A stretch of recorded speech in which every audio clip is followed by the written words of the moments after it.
बिन्नी, ये लो, ये मसाले और सब्जियां ले जाकर रसोई में रख दो। और ये चाउमीन, इसका क्या करना है? बाहर जानवरों को डाल दो, कम से कम उनके मुंह तो लगे। ये कहकर मायूस सोमेश हाथ मुंह धोने के लिए चला गया। फिर थोड़ी देर बाद, बिन्नी, लगता है कुछ और काम देखना पड़ेगा। ये चाउमीन का ठेला तो चल नहीं रहा, लगता है मेरे हाथों में वो स्वाद ही नहीं रहा।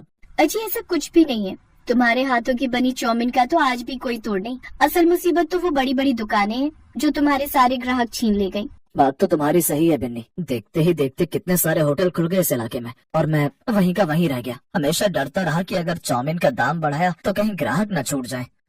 और उन्हें देखो, आते ही आपसे 4 गुनी कीमत पर चाउमीन बेचने लगे। और फिर भी सब लोग वहीं जाते हैं, शायद वहाँ खाने के लिए और भी चीजें हैं इसीलिए। ना जी ना, असल बात तो ये है कि वहाँ आराम से बैठकर मोबाइल पर शोशा करने को जो मिल जाता है लोगों को। तो इस चीज का भी तो अपने पास कोई तोड़ नहीं, कहाँ से मुकाबला कर पाऊंगा मैं उन बड़े लोगों का। किसी समझदार आदमी ने कहा है, अगर दुश्मन से मुकाबला नहीं कर सकते तो उसे दोस्त बनाने में ही समझदारी है।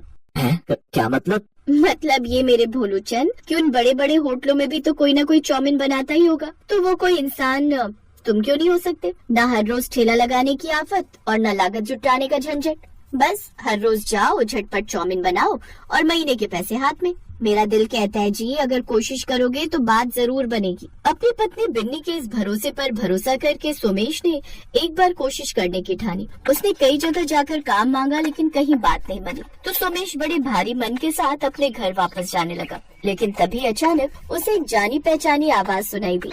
अरे सोमेश, ये तो ही है ना? कौन? अरे मैं दीपक, इतनी जल्दी भूल गया मुझे? हाँ, अरे दीपक मेरे यार, तुझे कैसे भूल सकता हूँ? हाँ, पहचानने में थोड़ा वक्त लग गया, और लगता भी क्यों ना। जरा खुद को देख, बिल्कुल बदल गया यार तू तो। लेकिन तू नहीं बदला। गांव से तू और मैं साथ निकले थे, देख मैं कहाँ से कहाँ पहुँच गया, और तू कहाँ रह गया यार? जहाँ तक मुझे याद है तूने तो अपना काम शुरू किया था ना। दीपक और सोमेश एक ही गांव से थे और दोनों काम की तलाश में एक साथ शहर आए थे। लेकिन बीते वक्त ने दोनों दोस्तों के बीच काफी बड़ा अंतर पैदा कर दिया था। दीपक को देखकर ही उसकी अच्छी हैसियत का पता चल रहा था, जबकि सोमेश के चेहरे से ही उसकी गरीबी झलक रही थी। दोनों दोस्त काफी समय बाद मिले थे, तो उनके बीच काफी देर बातें हुई और फिर देख भाई सोमेश, बिन्नी भाभी ने राय तो तुझे बिल्कुल ठीक दी है, और तू सच बता, तुझे अगर मौका मिले तो तू कर तो पाएगा ना? हाँ भाई, मैं जान लगा दूंगा, और तूने तो मेरे हाथ की बनी चाउमीन खाई भी है पहले। चल फिर ठीक है, दिया तुझे मौका। वो जो सामने बड़ा सा होटल देख रहा है ना, the royal star, head chef हूँ मैं वहाँ का। है? क्या बात कर रहे हैं? तो इतने बड़े होटल में वो भी हेड शेफ? पर ये कमाल हुआ कैसे मेरे भाई? इस होटल के मालिक की इकलौती बेटी तेरी भाभी है, तो बस आगे तू समझदार है। ओह, फिर तो तेरी वहाँ बहुत चलती होगी ना। अब सच सच बता मेरे भाई, मेरा काम तो हो जाएगा ना? कमाल करता है यार। तुझे हेड शेफ का मतलब समझ में नहीं आता क्या? जा कल से तू मेरा असिस्टेंट शेफ। और रही बात तनख्वाह की, तो महीने के 30,000। बोल, इतने में तो चल जाएगा ना तेरा काम? अरे मेरी माई, 30,000 में तो बहुत कुछ हो जाएगा। शुक्रिया मेरे दोस्त। यूँ तो दीपक और सोमेश की मुलाकात बस एक इत्तेफाक ही थी, लेकिन ये इत्तेफाक सोमेश की किस्मत बदल चुका था। दीपक का असिस्टेंट शेफ बनकर सोमेश की माली हालत तो सुधरी ही, साथ ही अब उसकी बनाई हुई चाउमीन लोगों की पहली पसंद बनने लगी। और फिर क्या सारे ऑर्डर्स में सिर्फ चाउमीन? ऐसे कैसे चलेगा? इतने बड़े होटल में हम क्या सिर्फ चाउमीन बेचने के लिए बैठे? जाओ कस्टमर से जाकर बोलो चाउमीन आउट ऑफ स्टॉक है, वो कुछ और ऑर्डर करे। बट सर, जितना कहा जाए उतना करो। भूल गए तुम्हें ऐसी बात की सैलरी मिलती है? जी सर। भले ही सोमेश को इतना बड़ा मौका देने वाला दीपक ही था, लेकिन सच ये था कि एक अच्छा दोस्त होने के बावजूद दीपक को सोमेश की वाहवाही बर्दाश्त नहीं हो रही थी। यार दीपक, तू मुझसे कुछ नाराज है क्या? तू जानता है कि मैं चाउमीन बनाने में अच्छा हूँ, लेकिन फिर भी तू मुझे मेरी ड्यूटी हर रोज मेन कोर्स में लगा रहा है। हाँ, तो सिर्फ चाउमीन बनाने के 30,000 खाता रहेगा क्या हर महीने? देख भाई, तेरी मेरी दोस्ती इस होटल के बाहर रख। इस किचन में घुसते ही मैं यहाँ का हेड शेफ हूँ और तू मेरा असिस्टेंट, और ये फर्क मुझसे बात करते समय भी याद रखना। क्या समझा? जी सर। सोमेश समझ गया था कि दीपक बदल गया है, लेकिन उसने दीपक से आगे कोई बहस नहीं की और चुपचाप दीपक की बताई हुई ड्यूटी हर रोज पूरी ईमानदारी से निभाने लगा। लेकिन दीपक की इस हरकत का खामियाजा भुगतना पड़ा होटल को। दीपक, मैं क्या सुन रहा हूँ? तुमने हमारे मेन्यू से हमारी बेस्ट सेलिंग डिश हटा दी। जी डैडी जी, वो मैंने इसीलिए किया था कि हमारी बाकी डिशेस भी कस्टमर्स टेस्ट कर सके और उनकी सेल भी बढ़े। तुम नाकारा हो, ये तो मैं पहले दिन से जानता था, लेकिन तुम इतने बड़े बेवकूफ भी हो, ये अब समझ में आया।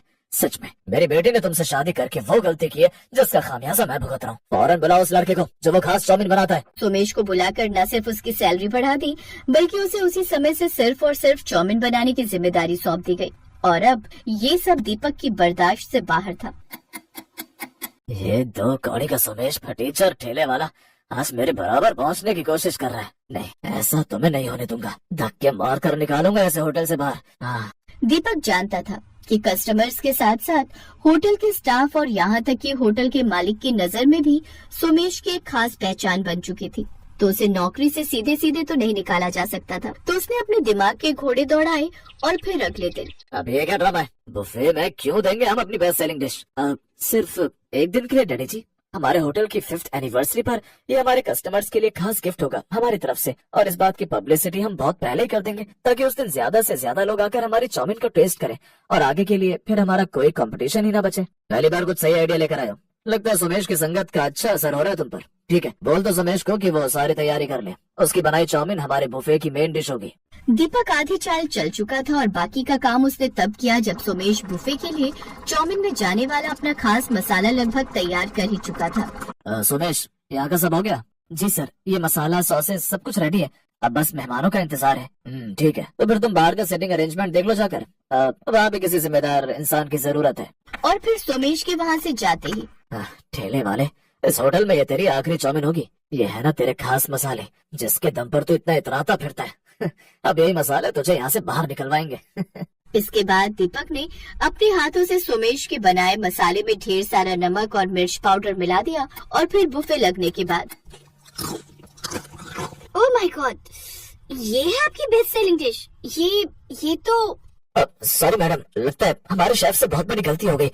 इसमें मिर्च और नमक बहुत ज्यादा है ना। ओफो, hey Somesh, come here now. जी सर, ये क्या बनाया तुमने? हमारे कस्टमर का मुंह ही जल गया।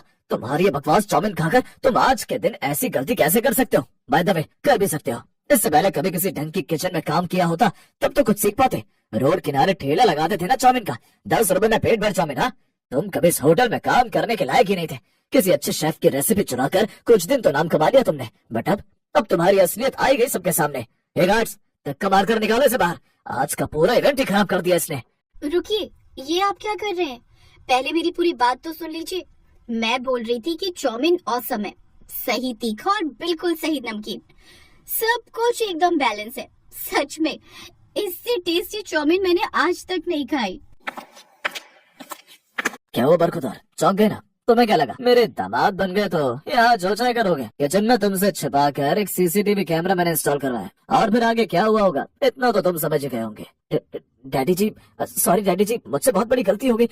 मैं आगे से तुम और कुछ गलत नहीं कर पाओगे, क्योंकि वो सब करने के लिए तुम यहाँ रहोगे नहीं। मैं भी कभी तुम्हें फायर करता हूँ। और रही बात सोमेश तुम्हारी, तो तुम आज से इस होटल के नए हेड शेफ होगे। आज से तुम्हारी सिग्नेचर डिश इस होटल की पहचान होगी, ठेले की चाउमीन। यस, जहाँ से इस खास डिश की शुरुआत हुई, अब से इसका नाम भी वही होगा। सोमेश को उसकी मेहनत का और दीपक को उसके करने का फल मिल चुका था। सोमेश के ठेले की चाउमीन के चर्चे अब दूर दूर तक थे और उसका रुतबा हर बीतते दिन के साथ बढ़ रहा था।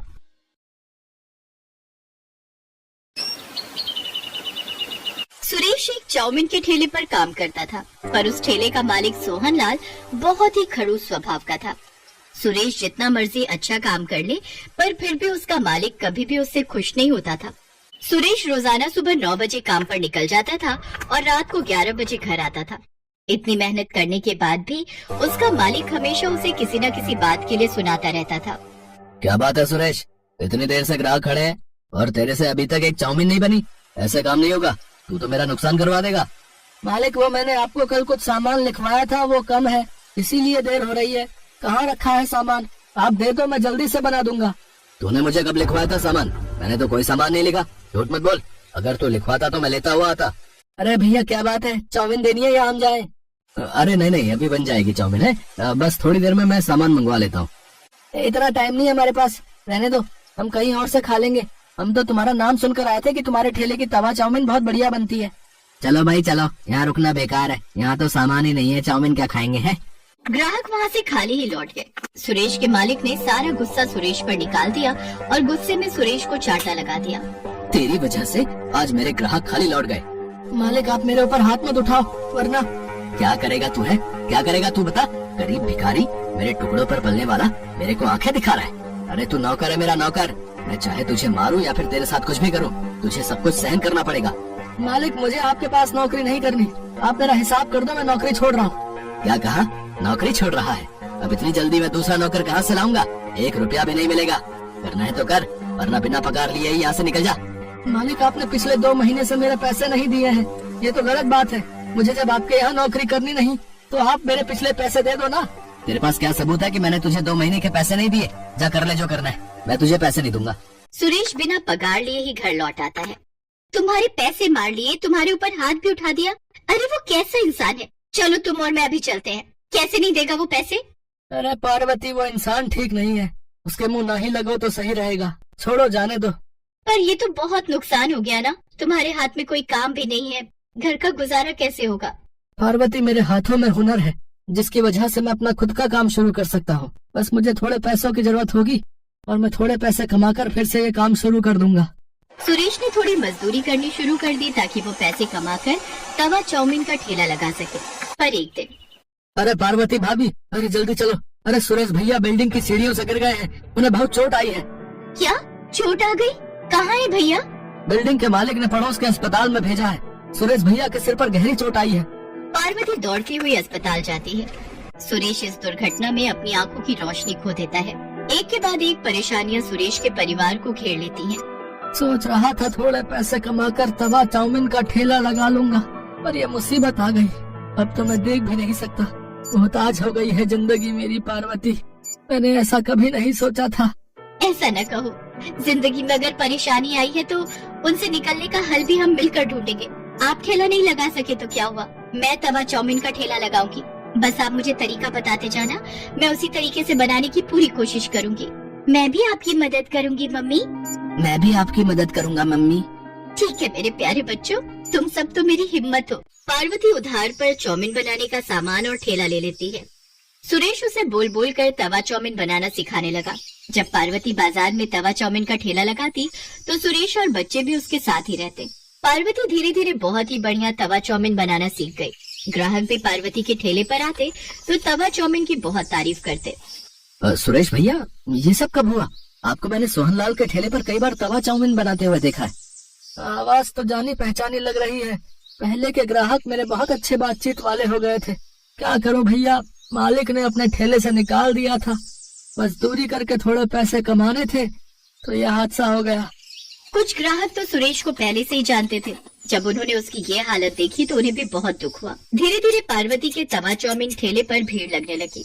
पर एक दिन सुरेश के मालिक सोहनलाल को जब ये बात पता चली कि उसके सारे ग्राहक सुरेश के ठेले पर तवा चाउमीन खाने के लिए जाते हैं तो वो जलन से भर गया और उसने कुछ गुंडों को सुरेश के ठेले पर धमकाने के लिए भेजा।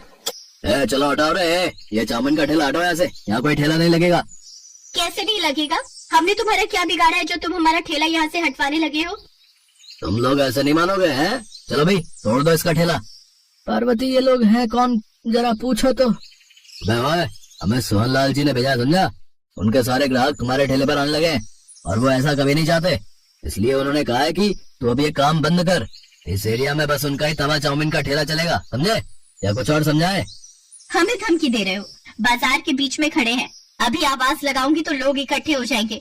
अरे भाइयों बहनों, जरा हमारी मदद करो। देखो ये गुंडे हम गरीबों पर जुल्म कर रहे हैं। क्या हुआ बहन जी, चिंता मत करो, हमारे होते हुए गुंडे आपका कोई नुकसान नहीं पहुंचा सकते। चिंता मत करो, हम अभी इनकी वीडियो बनाकर सोशल मीडिया पर डालते हैं। क्या नाम बता रहे थे भैया, तुम्हें किसने भेजा है? गुंडे थोड़ा घबरा जाते हैं। उनके आसपास लोगों की भीड़ जुटने लगती है, जिनमें से कुछ मीडिया के लोग भी थे और कुछ जर्नलिस्ट, कुछ यूट्यूबर। फिर क्या था, उनको देखकर गुंडे बुरी तरह डर जाते हैं। इतनी देर में सोहनलाल भी आ जाता है। अब तो भीड़ सोहनलाल के पीछे पड़ जाती है। आप सब जानते हैं इस बेईमान ने मेरे पति के 2 महीने के पैसे मार लिए और इन्हें नौकरी से निकाल दिया। आज मेरे पति की हालत इसी की वजह से है। सीधी तरह से इन गरीबों के पैसे लौटा दो, वरना तुम्हारा ये हाल होगा कि तुम सोच भी नहीं सकते। मैं एक न्यूज रिपोर्टर हूँ, भले ही आज मैं ड्यूटी पर नहीं हूँ, पर अपना फर्ज भली भांति जानती हूँ। सीधी तरह देते हो या तुम्हारे खिलाफ खबर छापूं? नहीं, मैं पैसे देता हूँ। सोहनलाल डर जाता है और वो पार्वती के हाथ में सुरेश के पैसे और बाकी सबके कहने पर उसका जो भी नुकसान हुआ उसमें पैसे बढ़ाकर देता है और उस दिन के बाद उन्हें तंग न करने का वादा करता है। काफी लोग सुरेश और पार्वती की मदद के लिए आते हैं और फिर सुरेश का इलाज भी करवाने के लिए बहुत से लोगों ने मदद की, जिससे सुरेश की आंखों का ऑपरेशन हो गया और उसकी आंखों की रोशनी फिर से लौट आई और सुरेश और पार्वती दोनों मिलकर अपने तवा चाउमीन के ठेले पर मेहनत करने लगे।